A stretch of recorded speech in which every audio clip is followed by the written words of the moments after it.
So here we are still working with points that are 5 units away from the origin.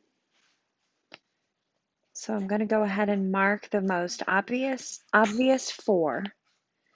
The most obvious 4 are going to be 5, 0, 0, 5, negative 5, 0, and 0, negative 5.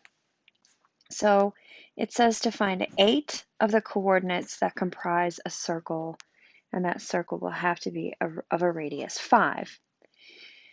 Now, since we have 4 already, 5, 0, 0, 5, negative 5, 0, and 0, negative 5, we need to only find 4 more.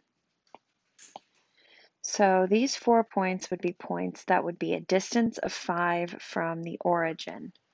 So we can go ahead and begin by just kind of sketching where we think that circle might exist. And this is probably the most difficult part because it's hard to sketch a circle.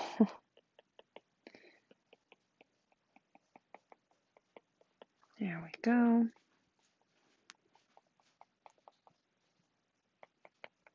All right, there's my little circle sketch. I messed up a little bit, but that's okay. So we're going to test some of these points on this circle and see if they are indeed a distance of 5 from the center. And the first one that I see in quadrant 1 that seems really obvious to me is right here, 4, 3.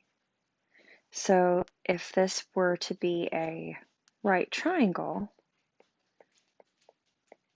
this would be 4 here, and this would be 3 here as a leg, and I need to test and see if this distance is 5.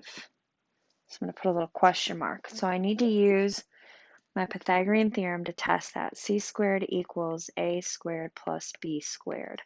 So I'm going to do C squared equals, actually, I have my Pythagorean theorem, C squared equals A squared plus B squared, and I'm looking to see that 5 is my radius. So I'm going to replace C with an R because that's the radius, R. And I know that I am just looking for R, so I'm going to square root both sides at the very beginning here. R equals the square root of A squared plus B squared.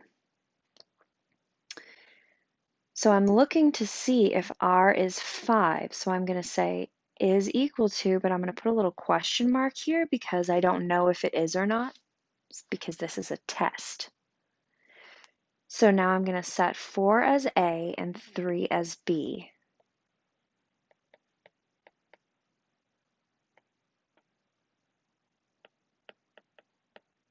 (16 plus 9), 25. I'm still testing. And I see that yes, 5 equals square root of 25, which is 5. So if my point is at 4, 3, I have just confirmed that the radius would be 5.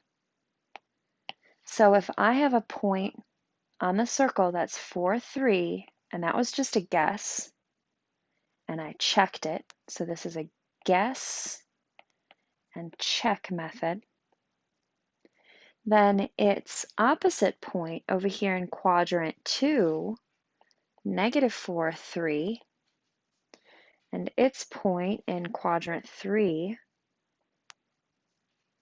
negative 4, negative 3, and its point in quadrant 4, 4, 3 would all be true.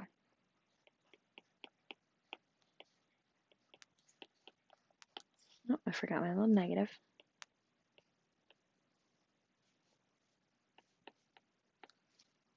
So we found 8 coordinates that comprise our circle.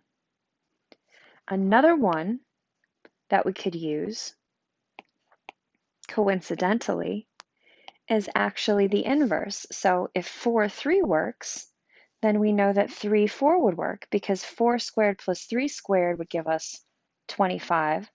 Well, 3 squared plus 4 squared would also give us 25. So all of those points would work as well. So instead of just finding 8, we could also find 12.